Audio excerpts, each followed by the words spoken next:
Welcome you all. जैसे आपको पता है कि हम पार्ट्स ऑफ स्पीच पढ़ रहे हैं, तो आज के इस वीडियो में हम जानेंगे एडजेक्टिव के बारे में। इससे पहले भी कुछ वीडियोस मैंने अपलोड किए हैं, आप इन वीडियोस को देखिए। वहाँ पे आप देख लोगे कि पार्ट्स ऑफ स्पीच क्या है, नाउन्स क्या है और वर्ब्स क्या है। तो आज का जो वीडियो है वो पार्ट्स ऑफ स्पीच के एडजेक्टिव के बारे में है। सो एडजेक्टिव को जानने से पहले आप लोगों से एक रिक्वेस्ट है कि आप इस वीडियो को शेयर करें, चैनल को सब्सक्राइब करें। तो चलो स्टार्ट करते हैं। Let's get started.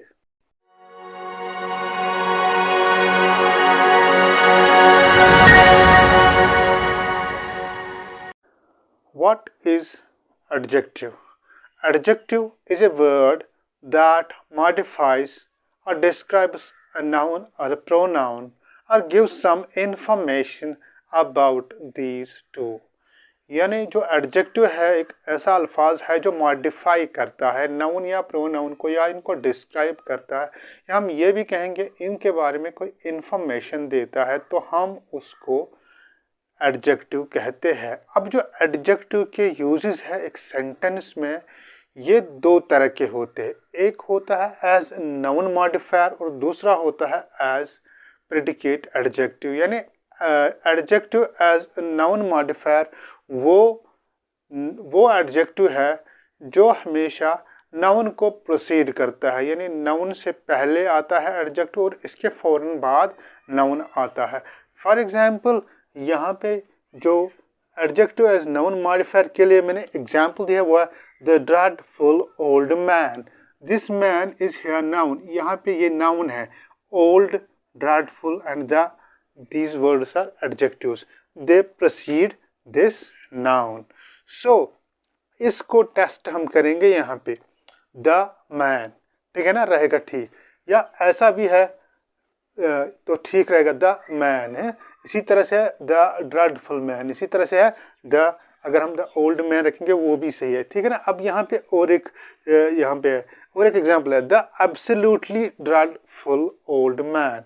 अब आप देख लीजिएगा the absolutely dreadful old man, the ठीक है, ड्रेडफुल ठीक है, ओल्ड ठीक है मैन, यानी कि ये एडजेक्टिव्स है। अब एडजेक्टिव्स के साथ और एक वर्ड है जो यहाँ पे मैंने यहाँ पे लिखी है, ये एक्चुअल में एडजेक्टिव नहीं है बल्कि ये एडवर्ब है यहाँ पे। तो यहाँ पे एडवर्ब प्रोसीड कर सकता है किसको, एडजेक्टिव को, but it cannot proceed the noun, this adverb. For example अगर यहाँ पे हम द मैन लिखेंगे ओके, द ड्रेडफुल मैन लिखेंगे ओके, ठीक है, क्योंकि ये एडजेक्टिव है। अगर हम एब्सोल्युटली द एब्सोल्युटली मैन लिखेंगे इट इज टोटली अनग्रामेटिकल, ये अनग्रामेटिकल रहेगा क्योंकि एडवर्ब कभी भी नाउन को मॉडिफाई नहीं करता है। Adverb never modifies the noun. So absolutely यहाँ पे गलत है। एब्सोल्युटली मॉडिफाई कर सकता है एडजेक्टिव को बट नॉट नाउन। सो इस टेस्ट में हमें ये पता चलता है कि जो एब्सोल्युटली यहाँ पे है ये एडवर्ब है, ना कि ये यहाँ पे एडजेक्टिव है। So only adjectives modify the noun, not adverbs modify noun. तो एडवर्ब्स मॉडिफाई नहीं कर सकते हैं नाउन को, बल्कि एडवर्ब्स मॉडिफाई जो इनकी मीनिंग, जो एडजेक्टिव की मीनिंग है वो कौन मॉडिफाई कर सकता है, एडवर्ब्स कर सकते हैं, but not adverbs do not modify the meaning of the noun. So you must remember that absolutely is here adverb. So the absolutely dreadful old man is okay, but you cannot say the absolutely man. You can say the absolutely dreadful old man because this absolutely modifies dreadful, not this man. So you must remember this is how adjective as noun modifier. Now there is one more, adjective as predicate adjectives. Adjectives and predicate adjectives जो है उसमें सबसे पहले आपने ये समझना है कि प्रिडिकेट होता क्या है। अब एक सेंटेंस है हमारे पास, तो सेंटेंस में हम क्या करते हैं, सेंटेंस में दो पार्ट्स होते हैं, एक होता है सब्जेक्ट और दूसरा होता है प्रिडिकेट। अब जो सब्जेक्ट होता है यहाँ पे एक सिंपल सेंटेंस है द प्ले वाज टेरिफिक। ये जो द प्ले है एक सब्जेक्ट है सेंटेंस का, और ये वाज टेरिफिक जो है ये एक प्रिडिकेट है, और प्रिडिकेट के साथ वर्ब का होना लाजमी होता है। So was terrific is here predicate, और इसके साथ जो टेरिफिक एडजेक्टिव है इसकी वजह से हम कहते हैं ये प्रेडिकेट एडजेक्टिव है। यहाँ पे ये ज़रूरी नहीं है कि ये सिर्फ हमेशा एडजेक्टिव ही रह सकता है, नहीं, यहाँ पे नाउन भी हो सकता है, बट उस टाइम ये प्रेडिकेट एडजेक्टिव नहीं होगा, उस टाइम ये प्रेडिकेट नॉमिनेटिव है। और हमें इस वक्त नॉमिनेटिव को प्रेडिकेट नॉमिनेटिव नहीं जानना, हमें प्रेडिकेट एडजेक्टिव जानना है। So far as predicate adjective is concern, it always follows the linking verb. Here is was as linking verb. अगर आपको लिंकिंग वर्ब समझना है तो प्रीवियस वीडियो में जाके देख लीजिए, वहां पे वर्ब्स मैंने एक्सप्लेन किया है, वहां पे देख लीजिए कि ये जो लिंकिंग वर्ब्स क्या है। तो यहाँ पे टेरिफिक जो है ये फॉलो करता है लिंकिंग वर्ब को, एंड रेफर बैक, और क्या करता है, डिस्क्राइब करता है इस सब्जेक्ट ऑफ द सेंटेंस को। सो this is how this predicate adjective functions in the sentence. So the play was terrific. तो यहाँ पे ये प्रेडिकेट एडजेक्टिव है, ये डिस्क्राइब करता है यहाँ पे सब्जेक्ट को, लिंकिंग वर्ब को फॉलो करता है, ना कि ये नाउन को प्रोसीड करता है। So here is one more example, Harry sounded excited. Harry sounded excited. Once again, this is adjective that becomes a predicate adjective and describes this Harry. So this is excited. This Harry is excited. So this is how this predicate adjective is, can be explained. As noun modifiers are concerned, they are subdivided into two more groups. Number one are determiners, and the another is descriptive adjectives. So far as these determiners are concerned, these determiners are a diverse group of modifiers that precede descriptives. यानी जो ये determiners है ये ऐसे noun modifiers है जो proceed करते हैं descriptive adjectives को. For example, the old man, जो the है वो एक determiner है, old descriptive है. अगर आप इस तरह से कहोगे old the man, ये एक ungrammatical रहेगा, इसलिए the old man. इसी तरह से आप कह सकते हो some old man. अगर आप old some men लिखोगे तो but it will again ungrammatical, so it is some old man. So that is how determiners work. But so far as these determiners are concerned, ये जो determiners है इनके कम से कम 5 सब क्लासेस है. सबसे पहले इन डिटर्मिनर्स में जो पहला क्लास आता है वो आता है आर्टिकल्स. तो आर्टिकल्स में कितने हैं आर्टिकल्स आपको पता है 3 है. द, जिससे हम डेफिनेट आर्टिकल कहते हैं, एंड एक ये इनडेफिनेट आर्टिकल्स है. तो इनके जो यूजेस है आपको पता है. तो अब यहाँ पे जो है डिमॉन्स्ट्रेटिव्स, अब दूसरा क्लास है इसका डिमॉन्स्ट्रेटिव्स. डिमॉन्स्ट्रेटिव्स में क्या है, दिस दैट दोज दीज.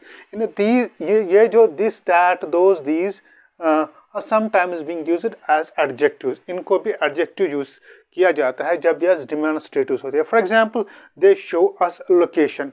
अब लोकेशन मतलब क्या है, फॉर एग्जांपल आप एक कमरे में बैठे हो, वहां पे 2 कैट्स है, एक आपके नजदीक है और दूसरी आपसे थोड़ी दूर है. तो अगर आपको ये कहा जाएगा कि आपको कौन सी कैट पसंद है, आपकी कौन सी कैट फेवरेट है, तो आप ये कहोगे आई लाइक दिस कैट. यानी जो आपसे नज़दीक होगी, आपसे ज़्यादा नज़दीक होगी, आप उसे कहोगे आई लाइक दिस कैट. अगर आपसे दूर जो कैट होगी उसको आप कहोगे तो you will say I like that cat. So this shows some location, time as well sometimes. So this is how these demonstratives are being used as adjectives. There is one more class of these determiners, that is number words. Number words में 1 2 3 यानी जो 1 2 3 4 5 है इनको हम cardinal numbers भी कहते हैं, या फर्स्ट सेकंड थर्ड उनको हम ऑर्डिनल नंबर्स कहते हैं, क्योंकि ऑर्डिनल नंबर्स में आते हैं ऑर्डर. तो कार्डिनल नंबर्स है 1 2 3 4. अब जो first second third first last जो आता है तो इसमें हम ऑर्डिनल नंबर्स कहते हैं. तो इसके अलावा पजेसिव यूज्ड एज एडजेक्टिव, जो पजेसिव्स है यानी जो कुछ प्रोनाउन्स हैं इनको भी हम क्या करते हैं, कभी कभी एडजेक्टिव यूज करते हैं, जो पजेसिव प्रोनाउन्स है. अब अब इस तरह से समझ लीजिए, मैंने आपसे बताया था जब मैंने पार्ट्स ऑफ स्पीच डिफाइन किया था, मैंने उसी टाइम बताया था इट इज़ नॉट नेसेसरी, ये ज़रूरी नहीं है एक वर्ड में कि वो हमेशा से एक ही पार्ट ऑफ स्पीच रही है, डिपेंड करता है कि आप इसको कैसे इस्तेमाल करो सेंटेंस में। So these possessive can be used as adjectives. So far as possessives used as adjectives, Jane's, Mary's, his, her, my, ये जो possessives है कभी कभी आप इनको सेंटेंस में एज एडजेक्टिव यूज कर सकते हो। For example, this is Jane's book, book is noun, this Jane's become a possessive and this is adjective, or this is her book, this is how these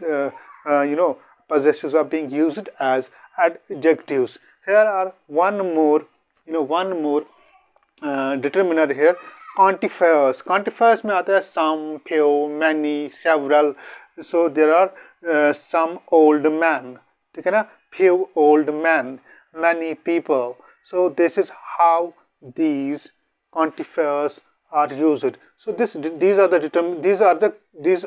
all determiners: articles, demonstratives, number words, possessives, and quantifiers. These are all used as adjectives as well.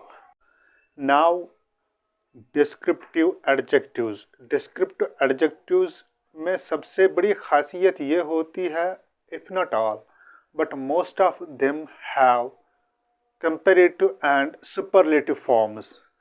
इनको comparative form बनाने या superlative form बनाने में हम क्या करते हैं, हम इनमें इन एडजेक्टिव्स में ई आर बढ़ा के कंपेरेटिव फॉर्म बनाते हैं, या ई एस टी इनमें बढ़ा के सफिक्स लगा के हम उनमें ये सुपरलेटिव डिग्री बनाते हैं।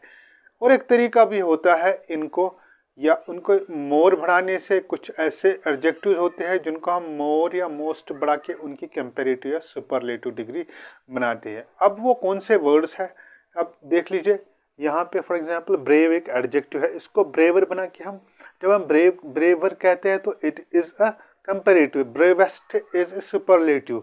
जैसे मैंने कहा ई आर बढ़ाते हैं या ई एस टी बढ़ाते हैं। इसी तरह से शाई, शायर, शायस्ट, ठीक है ना। इसी तरह से हैप्पी, हैप्पियर, हैप्पीएस्ट।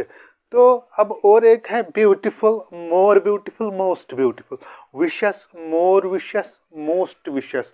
अब जो ये एक या दो सिलेबल्स के जो वर्ड्स होते हैं, के जो एडजेक्टिव्स होते हैं, उन एडजेक्टिव्स में हम, जिनमें एक या दो सिलेबल्स होते हैं, इनमें हम आम तौर पे ई आर या ई एस टी बढ़ा के उनकी कंपेरेटिव या सुपरलेटिव डिग्री या फॉर्म बनाते हैं। या तीन से ज़्यादा जिनमें सिलेबल्स होते हैं, जिन एडजेक्टिव्स में, मिसाल के तौर पर ब्यूटीफुल है, हम इसको more beautiful and most beautiful बनाते हैं एक कंपेरेटिव या सुपरलेटिव फॉर्म बनाने के लिए। So far as these descriptives are concerned, they can be combined easily as well. हम इनको एक सेंटेंस में, अगर हमें दो से ज़्यादा डिस्क्रिप्टिव्स एक नाउन को डिस्क्राइब करने के लिए हमें चाहिए, तो हम इनको इजीली कंबाइन करते हैं। फॉर एग्जांपल, आप यहाँ पे देख लीजिए, 6 थिन ग्रे कैट्स। अब ये जो 6 है ये डिस्क्रिप्टिव नहीं है, ये डिटर्मिनर है। थिन जो डिस्क्रिप्टिव है, ग्रे भी डिस्क्रिप्टिव है। So thin grey, 6 thin grey cats, ये नाउन है। इसी तरह say that disgusting old man, disgusting descriptive है, ओल्ड डिस्क्रिप्टिव है, दैट एक डिटर्मिनर है। So that disgusting old man. So this is easy, ये हमारे लिए आसान है इनको कंबाइन करना सेंटेंस में नाउन को प्रोसीड करने के लिए। So this is how descriptives are being used.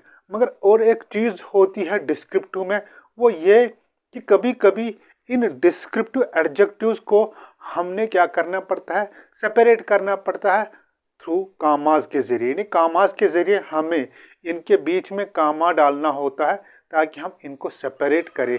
तो वो सेपरेट हम कब इनको करना है, किस तरह से करना है इनको सेपरेट इन एडजेक्टिव्स को, वो हम डिस्क्रिप्टिव एडजेक्टिव जो होते हैं इनको हम कभी कभी सेपरेट करते हैं कामाज में। तो ये कब हम सेपरेट करते हैं कामाज में, ये तब हम सेपरेट करते हैं कामाज में जब ये कोऑर्डिनेट होते हैं। तो कोऑर्डिनेट एडजेक्टिव्स होते क्या है? Adjectives that are equal in meaning and they describe a same noun, but it is not easy to find these coordinate adjectives in a sentence whether they are coordinate or not. So what we need to do, इसके लिए हम क्या करेंगे, हम एक test लेंगे, sentence में देखेंगे कुछ एडजेक्टिव्स है और उन एडजेक्टिव्स को देखेंगे कि ये कैसे कोऑर्डिनेट है या नहीं भी कोऑर्डिनेट है। तो इसके लिए हम क्या करेंगे, हम देखेंगे कि अगर हम उनको रीअरेंज करते हैं, कोऑर्डिनेट जो होते हैं एडजेक्टिव्स, अगर हम इनको सेंटेंस में रीअरेंज करते हैं, इधर उधर करते हैं इन एडजेक्टिव्स को, तो ये इलॉजिकल नहीं दिखना चाहिए बल्कि परफेक्ट दिखना चाहिए। या अगर हम इनके बीच में एंड भी डाल सकते हैं तब भी इनमें कोई फर्क ना पड़े। तो मिसाल के तौर पे हमारे पास यहाँ पे एक सेंटेंस है, एलन ओन्स सेवरल बिल्यू वूल स्वेटर्स। जो सेवरल है ये भी एडजेक्टिव है, बिल्यू है ये भी एडजेक्टिव है और वूल भी एडजेक्टिव है, मगर हम बात कर रहे हैं यहाँ पे डिस्क्रिप्टिव की। ये जो सेवरल है ये यहाँ पे डिटर्मिनर है, तो बिल्यू वूल जो है ये डिस्क्रिप्टिव एडजेक्टिव्स है, blew and wool, blew wool sweaters. अगर हम कहेंगे blew and wool sweaters, it looks very illogical, so it is not. यहाँ पे इस टेस्ट से हम ये कहेंगे ये गलत है। अब ये देख लीजिए, अगर हम वूल बिल्यू स्वेटर्स कहेंगे तब ये इलॉजिकल लगेगा, इसलिए हम ये कहेंगे दीज टू एडजेक्टिव्स, ये एडजेक्टिव्स है ये कोऑर्डिनेट नहीं है, इसलिए हम इनके बीच में या इनको हम सेपरेट नहीं कर सकते हैं कामाज में। अब और एक है हमारे पास sentence, in order to get home we must travel to narrow winding treacherous roads. अब देख लीजिए यहाँ पे हमारे पास तीन है, यहाँ पे टू भी एडजेक्टिव है बट ये डिटर्मिनर है। हमने देखना है नैरो वाइंडिंग एंड ट्रेचरियस। अब देख लीजिए आप, ये तीन एडजेक्टिव्स है, नैरो वाइंडिंग ट्रेचरियस, मगर ये तीनों कोऑर्डिनेट है। अब ये कोऑर्डिनेट कैसे, हम इसका टेस्ट लेंगे ये कैसे तीनों कोऑर्डिनेट है। अगर हम कहेंगे narrow winding and treacherous, that means the test looks very much, यानी यहाँ पे ये बिल्कुल सही लग रहा है। अगर हम कहेंगे वाइंडिंग नैरो एंड ट्रेचरस, यानी अगर हम इनको रीअरेंज भी करते हैं तो इनमें कोई फर्क नहीं पड़ता है। अगर हम करेंगे इनको एंड इनके बीच में डालते हैं सो इनमें कोई भी फर्क नहीं पड़ते है, ये इलॉजिकल नहीं लगते हैं, ये बिल्कुल सही लगता है। तो इस तरह से हम इनको कामाज में सेपरेट कर सकते हैं, बिकॉज ये जो टेस्ट हमें दिखा रहा है, ये हमें दिखा रहा है कि दीज आर कोऑर्डिनेट, ये जो एडजेक्टिव्स है ये कोऑर्डिनेट एडजेक्टिव्स है, so we can separate them in commas. तो आज के लिए इतना काफ़ी है, मिलते हैं अगले वीडियो में।